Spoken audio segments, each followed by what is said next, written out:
Hola amigos, ¿qué tal estáis? Espero que muy bien. Soy Álvaro Sauras de la revista Autofácil y hoy os traemos la prueba de un coche muy especial. Se trata de este SEAT León. ¿Por qué es el León especial? Pues por tres motivos fundamentalmente. El primero, que se fabrica en España. Y eso siempre es una buena noticia. El segundo, que es uno de los coches más vendidos de España y líder de ventas en su segmento, y por eso ha conseguido el galardón Estrella Luike del Motor en el segmento C, que como sabéis es un galardón totalmente independiente que premia a los coches en función de sus ventas. Aquellos más vendidos son los que se hacen con el premio. Pero además también ha conseguido el premio al coche del año en España, un premio votado tanto por los lectores como por la crítica y que es muy relevante. Así que como veis tenemos aquí a un triple ganador. Es un coche que sin duda alguna estará en las quinielas de mucha gente que piense comprarse un coche del segmento compacto y que por supuesto merece toda nuestra atención. Así que si os parece vamos a ir directamente a la prueba, pero antes os voy a dejar unos deberes consistentes en darle al botón de suscribirse y activar la campanilla mientras pasa esta bonita cortinilla. Bienvenidos de nuevo. Vamos a comenzar primero posicionando al León dentro del mercado. Lo cierto es que la gama del León es terriblemente extensa. Existen 31 versiones distintas y esas versiones después se complementan con unos acabados en función de ayudas a la conducción que se llaman GO-M, GO-L, GO-XL. Si intentáramos repasarlo todo nos tiraríamos aquí un montón de tiempo, pero voy a daros las pinceladas fundamentales de los Leones que se pueden comprar actualmente. Este SEAT León está disponible con dos carrocerías. Está la carrocería de 5 puertas y la carrocería ST o Sport Tourer. La carrocería Sport Tourer es esta, que es la familiar. Como podéis comprobar, es bastante larga. Tiene 4,64 m de longitud frente a 4,38 m de la carrocería de 5 puertas. La batalla, que es la distancia entre los ejes del coche, se mantiene constante en ambos modelos. Es de 2,68 metros. De manera que el coche es esencialmente el mismo hasta la rueda trasera. La diferencia es que en el caso de la carrocería ST tenemos más maletero. La versión de 5 puertas tiene 380 litros y la versión ST tiene 617 litros. Ya veis, ganando esto de longitud en el coche prácticamente duplicamos el espacio del maletero. El comportamiento y casi todas las consideraciones que no tengan que ver con el maletero son prácticamente equivalentes tanto en este ST como en un 5 puertas, así que aunque estéis interesados en compraros el compacto, podéis considerar que todo lo que digamos aquí es válido para el 5 puertas. Después, la gama de motores. La gama de motores también es muy extensa. Tenemos motores de gasolina y diésel. Comenzamos con un 1.0 que está disponible en versiones de 90 y 110 caballos de potencia. Aquellas versiones que tienen el cambio de doble embrague de 7 velocidades, además tienen la etiqueta Eco, como también ocurre en este, porque tienen un sistema de hibridación ligera. Después encontramos el motor de 1,5 litros de cilindrada gasolina que está disponible en dos versiones, de 130 y de 150 caballos. La que tenemos hoy aquí en concreto es la versión de 150 caballos con cambio automático de 7 velocidades DSG. Después tenemos otras dos versiones de gasolina, que son la 1.4 e-Hybrid, que es enchufable y tiene 204 caballos y una autonomía eléctrica de aproximadamente 50 kilómetros, y la que va a llegar dentro de poco, la 2.0 TSI con 190 caballos y que va a ser la versión más prestacional dentro de la gama del León de SEAT. Tenéis que tener en cuenta que además existe la gama de León en la marca Cupra, que ofrece versiones mucho más prestacionales. En cuanto al diésel, hay dos motores 2.0 TDI con dos potencias disponibles, 115 y 150 caballos, ambos disponibles en versión de caja automática DSG, en este caso no de 7 sino de 6 velocidades. Seguimos explicando la gama, aunque os parezca mentira. Existen 4 acabados diferentes disponibles. Está el más básico, que se llama Reference, después viene uno intermedio que se llama Style, después viene el más lujoso que se llama Excellence y finalmente tenemos el más deportivo que se llama FR. Este León que tenemos aquí es en concreto un acabado FR. Y además de todos estos acabados en cuanto a equipamiento y en cuanto a terminaciones, tenemos lo que os he explicado antes, los acabados en cuanto a ayudas a la conducción Go. Tenemos los niveles GO-M, GO-L y GO-XL, como si fueran las tallas de la ropa, y cada uno de ellos tiene más equipamiento de ayuda a la conducción que el anterior. En este caso estamos con un SEAT León Sport Tourer FR, como he mencionado antes, y acabado GO-XL, es decir, el que lleva prácticamente todas las amenities de las que puede disponer el León. ¿Cuál es el acabado más recomendable dentro de todos los disponibles? Pues ojeando mucho las especificaciones yo os aconsejaría decantaros por un Excellence Go M o por un FR Go L. ¿Por qué? Porque es el mínimo acabado que os permite disponer de control de crucero adaptativo, de la pantalla grande en el navegador y esas cosas que digamos son más fundamentales. Estirarse hasta llegar al XL es probablemente un poco innecesario. Además tenéis que tener en cuenta que estirarse hasta el XL implica una diferencia de precio. Esta unidad que tengo aquí detrás cuesta 31.150 euros. Sin embargo, si nos decantamos por el acabado más básico, dentro de lo que es FR, la tendríamos disponible por 26.800 euros. O sea que, como veis, ahí hay aproximadamente unos 4.000 euros de diferencia. Espero que no os haya estallado la cabeza con todo ese repaso de especificaciones, acabados, motorizaciones, etc. Vamos a centrarnos en el caso que nos ocupa exactamente. El coche que tenemos hoy aquí se llama técnicamente SEAT León Eco TGI 1.5 DSG FR Launchpack. Launchpack significa que era una especificación que se creó cuando se lanzó el León hace unos meses y ahora mismo la especificación equivalente sería la Go XL, por eso me he referido antes a que esto era un Go XL. Dicho esto, como os he comentado antes, tiene 4,64 de largo, lleva un motor de gasolina que tiene 150 caballos de potencia, ahora hablaremos detenidamente sobre él y sobre su alter ego de 130 caballos de potencia. Y su principal característica es que, además de tener unas buenas plazas traseras, tiene un maletero de 617 litros de capacidad. Cosas que saber del exterior de este SEAT León con acabado FR. Pues repasándolo desde delante y hacia atrás, lo primero que encontramos aquí en la parte delantera es, ahí debajo, un radar que sirve para el sistema de frenado de emergencia y también para el control de crucero autónomo por radar. Unos faros que son de LED, tanto en los acabados básicos, pero que además en este acabado FR son de LED y tienen un proyector elipsoidal, fabricado por Valeo. Es el mismo tipo de faro que podemos encontrar, por ejemplo, en un Mini. Son unos faros que funcionan bastante bien. No incorporan una función de alumbrado dinámico, capaz de encender y apagar distintas zonas, pero sí incorporan un sistema de luces cortas y larga automático que funciona bastante bien. Encontramos estas llantas que son de 18 pulgadas y son opcionales, cuestan 690 euros. De serie viene con unas llantas de 17 pulgadas y que están calzados con estos neumáticos Bridgestone Turanza. Para ser el acabado FR yo habría preferido que le pusieran unos neumáticos un poquito mejores, pero cuando estos se gasten podemos sustituirlos, por ejemplo, por unos Michelin PS4 perfectamente. Los retrovisores siempre vienen con este acabado tan chulo en color gris, sin embargo, estos molduras en color negro piano son opcionales y cuestan unos 290 euros. Todos los León vienen con una llave que permite el acceso y el arranque sin llaves, un sistema que se llama KESI y que funciona bastante bien. La llave además es bastante elegante. Y en cuanto a la parte trasera, lo más relevante desde luego es el maletero. El maletero de esta versión es muy grande, 617 litros de capacidad, 2 niveles, de manera que podemos ganar todavía más espacio poniendo esta bandeja en la parte inferior. Ahora, eso sí, tenemos que tener en cuenta que cuando hacemos esto, la altura entre el borde de carga y el espacio del maletero aumenta, de manera que, si bien sirve para cargar más cosas, es posible que extraerlas después del maletero resulte más costoso. Y para terminar con el análisis del exterior de este SEAT León Sport Tourer o ST, algunos detalles del maletero, del fantástico maletero de 617 litros, casi todos positivos, aunque hay alguno negativo. Por ejemplo, si queremos abatir los asientos, lo único que tenemos que hacer es tirar de este gancho y los asientos se abaten sin necesidad de tener que abrir la puerta y tirar de ellos hacia adelante, que siempre es un poco un engorro. La bandeja, esta bandeja que sirve para tapar la carga y que no vean lo que llevamos en el maletero, se puede guardar debajo de esta plataforma que tiene el maletero, de manera que cuando cargáis cosas voluminosas en el maletero no os la vais a olvidar en el sitio donde las hayáis cargado, como me ha pasado a mí un montón de veces.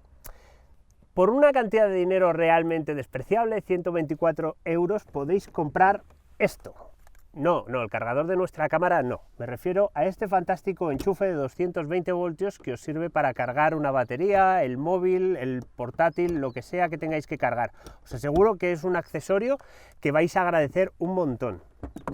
Han tenido la cortesía de poner en el interior de este maletero ganchos, que es algo que por algún motivo el resto de los fabricantes tiene como prohibido poner, ganchos para poder enganchar las bolsas de la compra y otras cosas y que no vayan dando golpes de izquierda a derecha cuando coges curvas.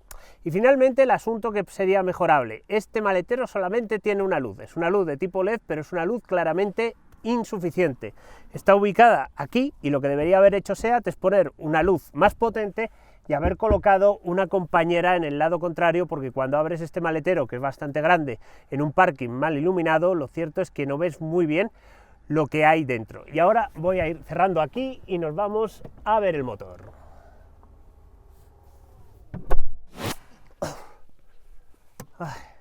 Vale, pues ahora os voy a enseñar el motor. Tampoco es que haya muchísimo que ver aquí, pero sí hay bastante de lo que hablar.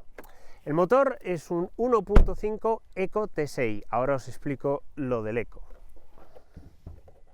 No tiene amortiguador para mantener abierta la tapa, sino que hay que levantarla a pulso y poner esta varilla, y ahora ya puedo empezar a explicaros de qué palo va este motor. Lo que tenemos aquí es una evolución del bloque EA211, en concreto se llama EA211R4 o EA211 Evo. Es el bloque de 4 cilindros y 1,4 litros que teníamos hasta ahora, al que le hemos incrementado la carrera de los pistones en 5,5 milímetros, pasando de 80 a 85,5 para incrementar la cilindrada. De manera que en cierto modo estamos ante un viejo conocido. Hay dos versiones de este motor, una de 130 caballos y otra de 150 caballos. La que tenemos hoy aquí es la de 150 caballos. La de 150 caballos está orientada más a las prestaciones y la de 130 caballos está orientada más al ahorro de combustible. La diferencia entre ambas es que la de 130 caballos tiene una compresión más alta, 12,5 a 1 en lugar de 10 a 1, y un detalle súper especial es que tiene un turbo de geometría variable, que es algo que no se suele utilizar en motores de gasolina y que se puede utilizar en ese motor porque gracias a la carrera ampliada de expansión y a una cosa que se llama ciclo Miller, los gases de escape no salen muy calientes en el motor de 130 caballos, salen aproximadamente unos 880 grados de temperatura. Este lleva un turbo convencional con una wastegate y entrega 150 caballos de potencia entre 5.000 y 6.000 revoluciones por minuto y 250 Nm de par entre 1.500 y 3.500 revoluciones por minuto, con un poquito de lag en esa zona, como veremos más tarde. Está en este caso conectada a una caja automática DSG de 7 velocidades, doble embrague, embragues en seco y 7 velocidades, es en concreto la DQ207F.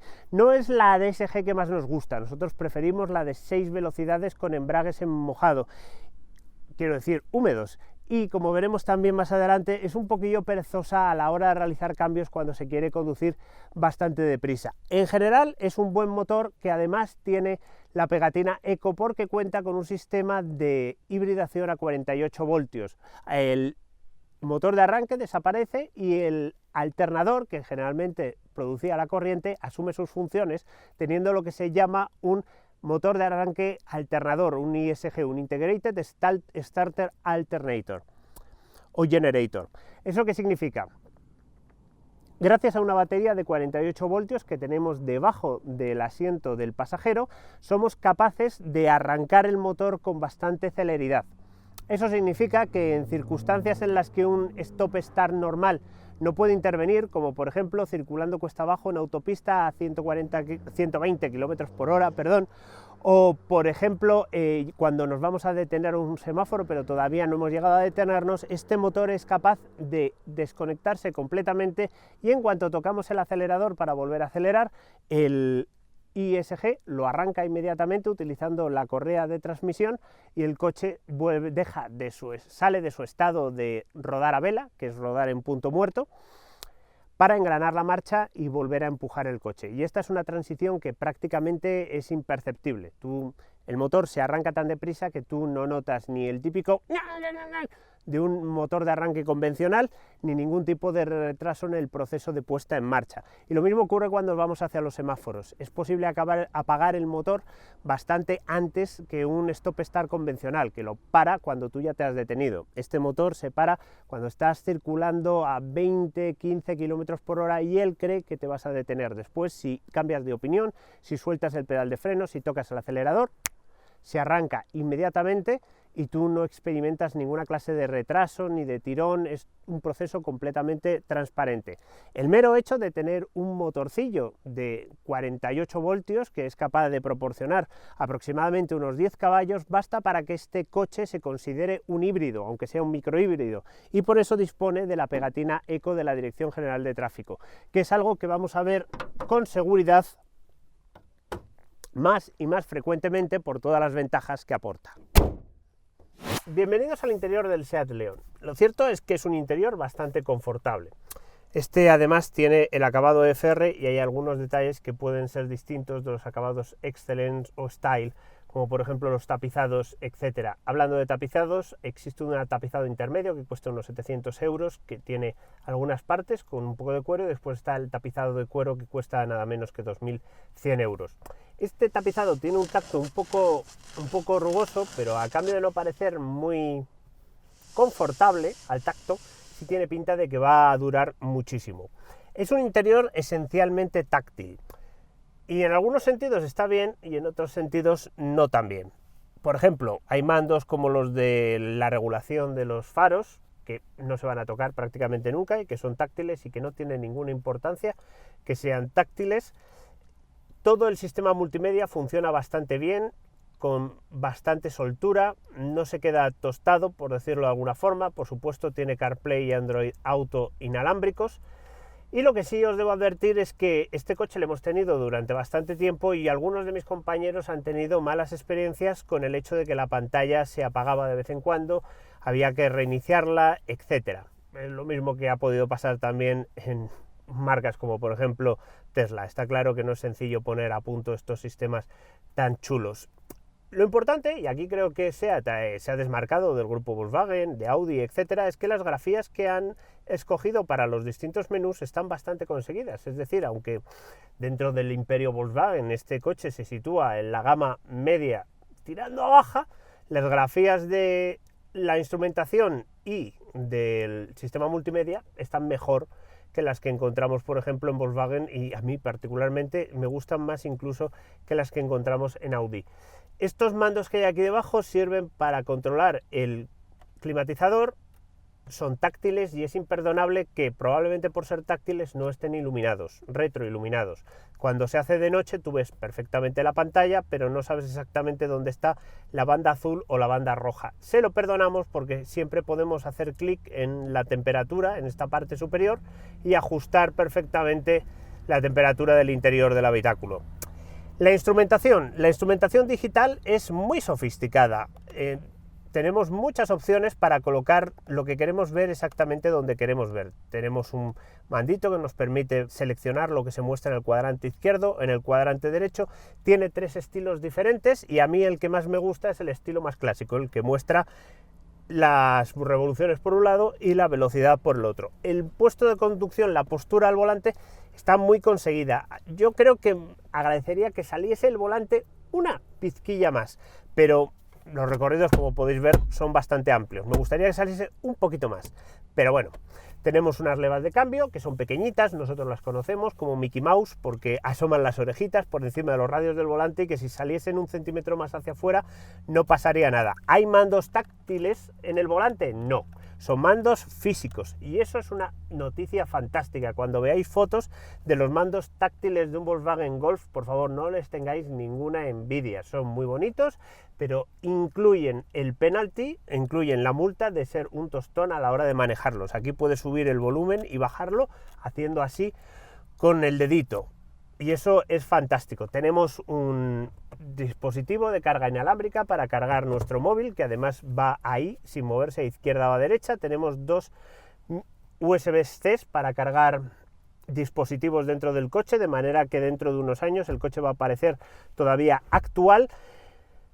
Tenemos este mando para controlar la caja de cambios, que es un mando de estos que se llaman monoestables, es decir, que vuelven a la postura original una vez que les tocas, y no ocupa mucho. Lo que sí es que es un coche convencional que va a poder tener incluso tracción total y tiene un túnel de transmisión que es bastante voluminoso tanto aquí como en la parte posterior.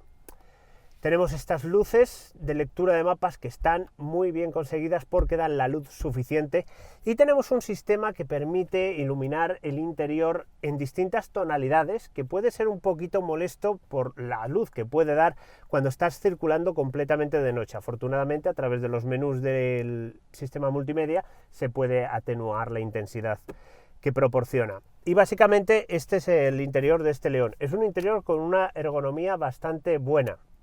Me ha dejado un poco frío las críticas, los comentarios de mis compañeros en cuanto a que la pantalla a veces apaga no sé qué, no sé cuántos. Yo llevo utilizando el coche 3 días y no he tenido ningún problema ni de que se me quede congelada, ni de que se me quede apagada, ni de tener que volver a reiniciarla, y he sido capaz de encontrar los menús rápidamente. Esto es un punto muy favorable para SEAT. Los sistemas multimedia que tenían hasta ahora estaban bastante bien diseñados en cuanto a responsiveness, es decir, en cuanto a lo rápido que eran, etcétera, pero me gusta el diseño que le han dado, el poder poner widgets, el poder poner los accesos directos que tú quieras, estos colores naranjas, está muy bien conseguido. Es un interior confortable, es un interior que saca buena nota. En cuanto a las plazas traseras, he de reconocer que son sorprendentes. Tienen, claro, como todas, este bracito aquí, y como casi todas, después tienen este compartimento aquí para meter unos esquíes si se tercia.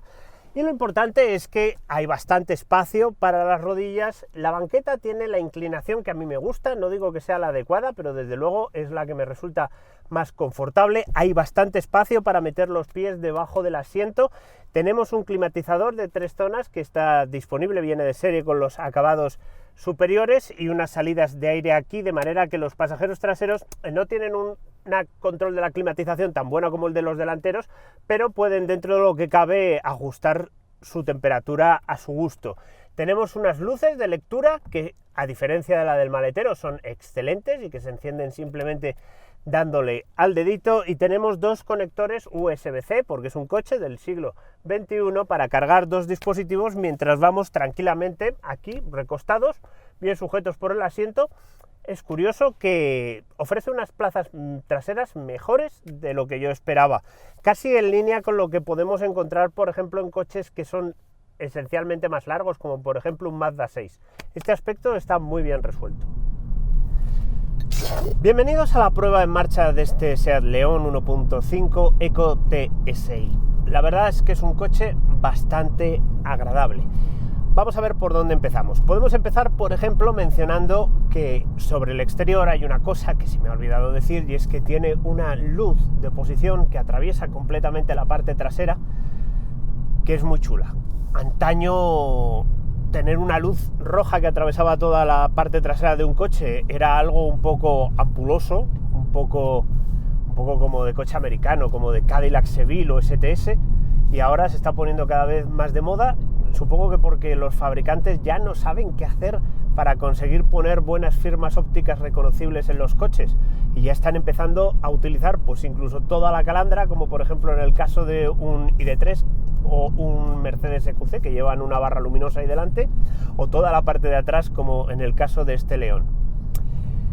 Otra cosa que se me ha olvidado comentar: estos asientos que existen con reglaje automático, con reglaje eléctrico, pero que estos tienen reglaje manual, tienen un reglaje de respaldo de rueda, no un reglaje de respaldo de palanca, y me parece que todos los asientos del mundo deberían tener un reglaje de rueda, porque es mucho más confortable, se puede regular, veis, con precisión, lo puedes dejar exactamente donde tú quieres, en lugar de tener que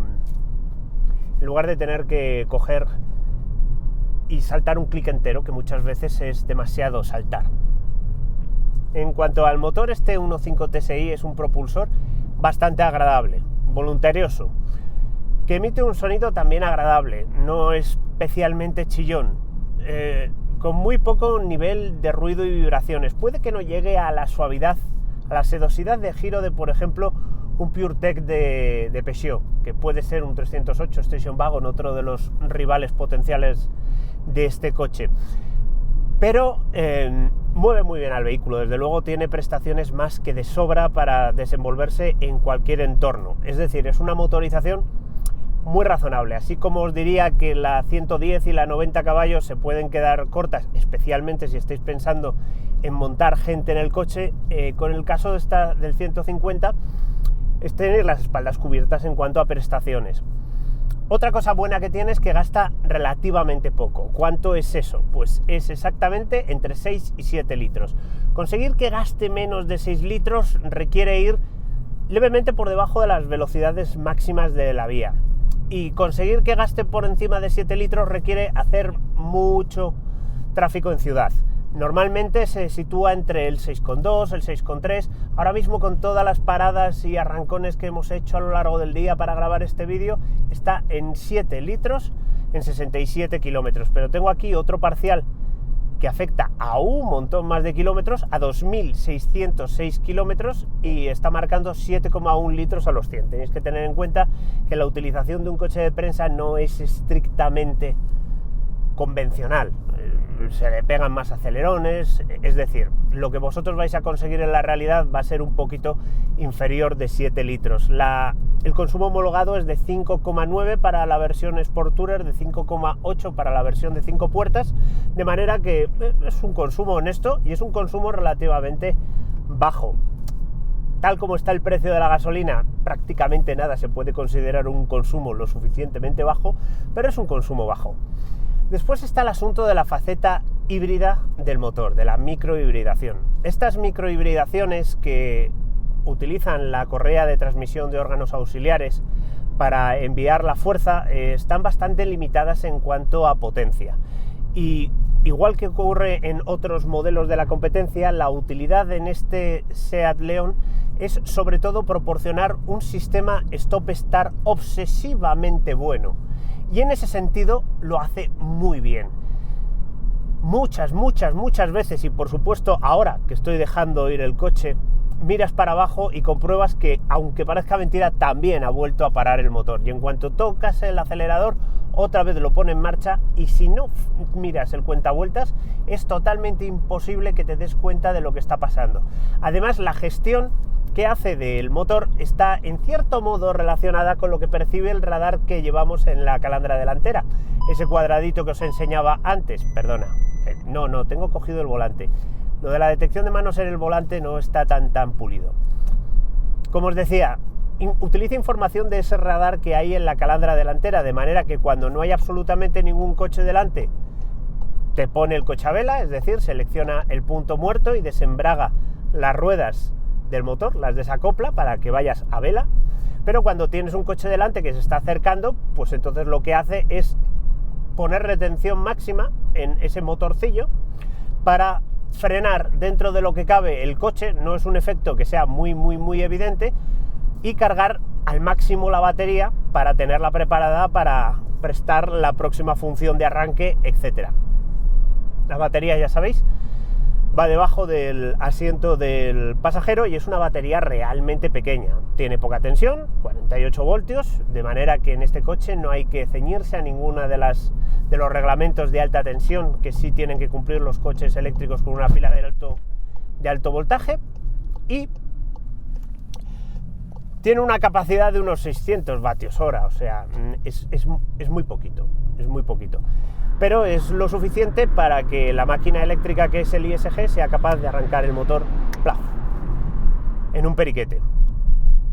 Otra cosa que me gusta de este León es que los asistentes a la conducción, si los has equipado, si te has decantado por alguna de esas versiones Go que llevan muchas cosas, o como en este caso que lleva de todo, funcionan bastante bien. El mantenimiento de carril funciona bastante bien, el control de crucero adaptativo funciona bastante bien, el encendido y apagado automático de luces largas, como os he comentado antes, funciona sorprendentemente bien. Es un sistema que, sobre todo en carreteras, suele liarse bastante, y sin embargo las pruebas que he hecho de noche ha sido bastante satisfactorio. Y hay una cosa que me gusta especialmente, y es que el asistente de ángulo muerto, que ya sabéis es ese sistema que utiliza dos radares en las esquinas posteriores, quiero decir en las esquinas del paragolpes posterior para detectar coches en el ángulo muerto, funciona muy bien en el sentido de que el aviso se realiza mediante una tira de LEDs que hay aquí, amarilla y bastante evidente, de manera que no es como esos otros sistemas de aviso de ángulo muerto en los que sale un triangulito en el retrovisor. Si ya estás mirando el retrovisor, lo más probable es que estés viendo que hay un coche en el ángulo muerto, no me pongas el avisador en el puñetero retrovisor. Aparece aquí y aparece bastante marcado, y además cuando vas a bajarte del coche y por algún casual se acerca algún coche, ya sea por la izquierda o por la derecha, y tú tiras de la maneta, se pone a pegar gritos como un loco para decirte: viene un vehículo, no abras la puerta porque te va a llevar por delante, o tú le vas a llevar por delante, o alguna cosa de estas. Y ha reaccionado con coches, con motos y con bicis, de manera que en ese sentido pues es un sistema que funciona bastante bien. En cuanto a la conducción del coche en los aspectos del tacto, respuesta, equilibrio, etc., la suspensión es confortable, pero podría estar un poquito mejor filtrada la alta frecuencia. Los baches pequeñitos, esto es un defecto muy habitual en muchos coches. No diría bajo ningún concepto que este León es incómodo, pero sí me gustaría, sobre todo en el eje trasero, que absorbiese un poquito mejor. Puede que esté relacionado con el hecho de que no lleva un multibrazo trasero auténtico, sino que lleva una suspensión de brazos tirados, pero esto es una especulación. Los baches se notan un poquito más atrás que delante. La dirección tiene un nivel de asistencia bien escogido, no tiene mucho tacto, pero hace que conducir el coche sea muy fácil, porque el tren delantero de este León funciona muy bien, de manera que dirigirlo es extremadamente sencillo. Conducirlo deprisa también es extremadamente sencillo, no tiene muchas inercias, es un coche ligero, pesa menos de 1400 kilos, de manera que es un coche apto para que satisfacerá a cualquier tipo de conductor. Es muy fácil de llevar, es muy estable, es muy noble. Si lo llevas al límite, obviamente, pues acaba deslizando de la parte delantera, de esos Bristol Turanza que podrían agarrar un poquito más.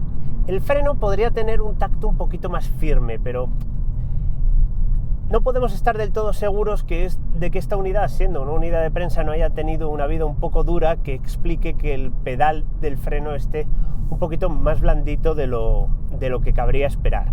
O sea, que creo que es algo que no hay que tenerle en cuenta. En cuanto a la caja de cambios, a la DSG de 7 velocidades, podría ser un poquito mejor. Digamos que no es una caja extremadamente obediente. En una utilización convencional es totalmente irreprochable. Es suave, introduce las marchas de forma inteligente. Además, tirando de aquí puedes activar el modo deportivo, de manera que vas sistemáticamente en una marcha 1 o 2 escalones más corto. Seleccionando el driver profile tú puedes poner el modo sport, de manera que así también tiene en cuenta que quieres utilizar marchas un poquito más cortas, y la puedes manejar con, las orejitas de Mickey Mouse para subir y bajar marchas. Cuando haces una utilización, y sabéis que odio la palabra deportiva, sí que le falta un hervorcillo. A veces tarda o directamente prefiere no realizar cambios que impliquen llevar al motor a 4.000, 4.500 o 5.000 vueltas. Y los cambios no son tan rápidos como en otras cajas de doble embrague, no son tan buenos como en la de 6 velocidades con embragues húmedos. Entonces, ahí creo que se puede mejorar un poquito el coche. Y eso me lleva a la reflexión de que es importante que si compráis este León con acabado FR, no os dejéis llevar por el hecho de que sea un FR y estéis pensando que estáis comprando un Cupra, porque lo cierto es que SEAT ha segmentado muy bien su gama, y este no deja de ser un León con un motor 1.4, con un poquito más de cilindrada, con un poquito más de potencia, con un sistema híbrido, pero no es un coche pensado para satisfacer en todos los aspectos en una conducción puramente deportiva. Este acabado FR cuenta con una suspensión electrónica que ofrece nada menos que 14 niveles distintos cuando entras dentro de lo que es el perfil individual y seleccionas, ahora mismo en el individual estoy en normal, pues lo puedo subir, Tengo 4 escalones hasta el Sport y lo puedo subir todavía por encima del Sport. Se nota, pero 14 niveles me parece un poquito exagerado. Y en cualquier caso, el problema no es tanto de dureza de amortiguador, es de dureza de muelle. Tú con unos amortiguadores muy duros puedes dar la sensación, puedes generar un ambiente muy deportivo, pero si lo que quieres es dar la sensación de gran adherencia, lo que necesitas son unos buenos neumáticos y unos muelles que sean también muy duros, porque si no, los amortiguadores duros lo que consiguen es incrementar mucho la sacudida, pero no tienen tantísimo efecto sobre el comportamiento del coche. Si le das aquí a Driver Profile y escoges Sport y le achuchas, lo primero que notas es que aunque el motor tiene entre 1500 y 3500 revoluciones por minuto, 250 Nm, si le dejas caer hasta 1500 vueltas, tengo que quitar el modo S de la transmisión porque no se deja bajar, y aceleras aquí, quieto, hazme caso. Vamos a dejarlo caer a 2000, ahí, 1500. Tarda. La respuesta podría ser un poquito mejor, de manera que tiene un pelín de lag entre 1500 y 3500 revoluciones por minuto. A partir de ahí, hasta las 6000 vueltas, tira bastante bien. Le falta un poquito de filo en el acelerador, un poquito de respuesta un pelín más incisiva. Probablemente eso también sea un defecto derivado del hecho de que conduzco muchos coches eléctricos y claro, en los coches eléctricos el acelerador es una auténtica delicia, mientras que en un coche de combustión pues siempre hay un pequeño, tengo el volante cogido, siempre hay un pequeño retraso en la respuesta. Pero es un coche que corre, tiene 150 caballos. No es un coche que disfrute terriblemente llevándolo deprisa. No es un coche al que le guste que le cojan del pescuezo y le hagan funcionar. ¿Veis? Por ejemplo, ahí he dicho reduce de marcha y me ha dicho no. Me ha dicho no. Venga, baja, mete la segunda. No te gustaba. ¿Ves? Cuando le quieres meter la segunda o la tercera a 5000 vueltas, es un coche al que le falta un hervorcillo, no es un coche muy obediente y eso entristece un poco el resultado de la conducción. No es exactamente lo que podría caberse esperar de un FR, no es un coche para llevarlo continuamente usando la DSG para hacer reducciones al corte y cosas por el estilo, porque no os va a satisfacer plenamente en ese sentido. Mientras tengáis en cuenta esa peculiaridad, bueno, pues es un coche que con un motor de 150 caballos, joder, tiene unas prestaciones bastante buenas. El chasis es muy bueno en el sentido de que es muy noble. Podría ser bastante más interactivo, Venga, vamos. ¿Veis? Es como si le estuvieras forzando un poquito más de lo necesario para que fuera deprisa. El chasis podría ser un poquito más interactivo, podría responder mejor a los cambios de peso y cosas por el estilo, pero si le obligas a ir deprisa, el coche va deprisa y va deprisa bastante bien. Pero esto no es un Golf GTI, ¿vale? Eso es lo que quiero que tengáis en cuenta a la hora de comprároslo. Es un buen coche, pero tenéis que tener en cuenta que aunque ponga FR, no es exactamente lo mismo que un Cupra de 300 caballos. Si por algún casual os lo compráis pensando que sí lo es, si os lo compráis pensando que este 1.5 tiene algo parecido al 1.5 que le han puesto, por ejemplo, al Toyota GR Yaris, pues es posible que os llevéis una pequeña decepción. Pero desde el punto de vista de las prestaciones, proporciona prestaciones más que suficientes.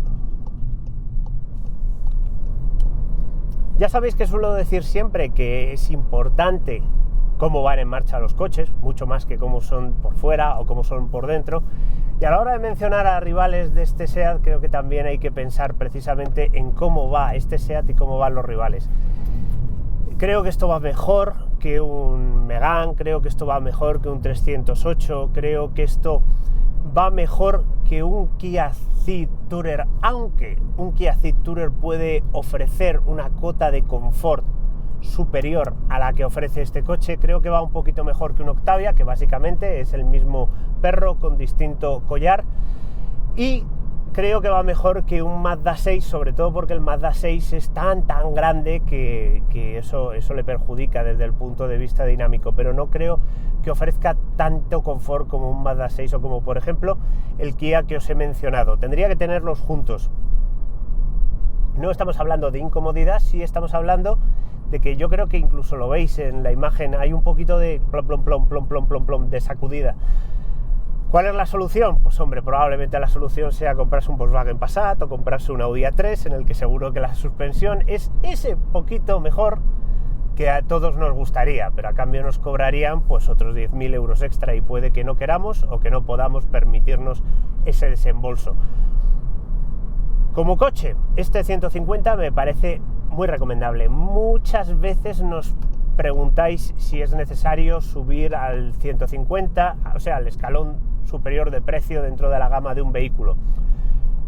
En el caso de este León, este me parece el más recomendable. Tengo que confesar que no he conducido el de 130 caballos y que me gustaría hacerlo. Más que nada porque es un motor extremadamente curioso, por lo que os he contado antes, por su turbo de geometría variable, porque tiene un ciclo especial, etc. Dentro del León creo que este 150 caballos 1.5 TSI es la opción correcta. Como he comentado antes, de 90 y 110 caballos se os pueden quedar cortos, especialmente si empezáis a meter equipaje y personas en el coche. Porque para una utilización normal fuera de esas condiciones, pues lo más probable es que con un 110 tengáis más que de sobra. Este coche es moderadamente deportivo, pero tampoco os dejéis llevar por la etiqueta FR pensando que lo que estáis comprando es un Ferrari, porque no sería exactamente así. Siempre que tengáis en cuenta todas estas cosas, pues yo creo que estáis en condiciones de tomar la decisión correcta de cara a comprar un SEAT o un coche de su competencia. Bueno, y hasta aquí todo lo que os podemos contar de este SEAT León Sport Tourer 1.5 Eco TSI de 150 caballos con acabado FR y paquete de asistencia a la conducción Go XL. Probablemente debería mencionar a los rivales. Este coche tiene un montón de rivales en el mercado, por supuesto que sí. De todos he escogido 4 que me parecen los más interesantes. Empezaría hablando del que probablemente me parece que es su principal enemigo, que es el Kia Ceed Tourer. Un coche con una línea muy parecida, con muy buena habitabilidad, con muy buen precio, con 7 años de garantía, es decir, con 160 caballos de potencia, con un cambio de doble embrague como este, es decir, una buena alternativa. Otras 3 alternativas que debo mencionar: un Megane con carrocería Tourer, un Skoda Octavia con carrocería Combi y finalmente, si lo que estáis buscando es realmente mucho espacio y no os importa que sea un coche un poquito demasiado grande para aparcarlo en ciudad, un Mazda 6 con la carrocería Wagon, que os va a ofrecer la máxima habitabilidad en las plazas traseras, la máxima habitabilidad en el maletero y un confort de rodadura con su motor 2.0 Skyactiv realmente bueno. Un coche muy confortable y muy recomendable también. En cualquier caso, si os ha gustado este vídeo, si queréis estar al corriente de todas las noticias del mundo del motor, os rogaría que por favor os suscribieseis y le dieseis a la campanita para que os avisen cada vez que subamos un vídeo. Así además vais a contribuir a darle un buen empujón al canal de vídeos de Autofácil. Y como siempre, muchísimas gracias por verlo.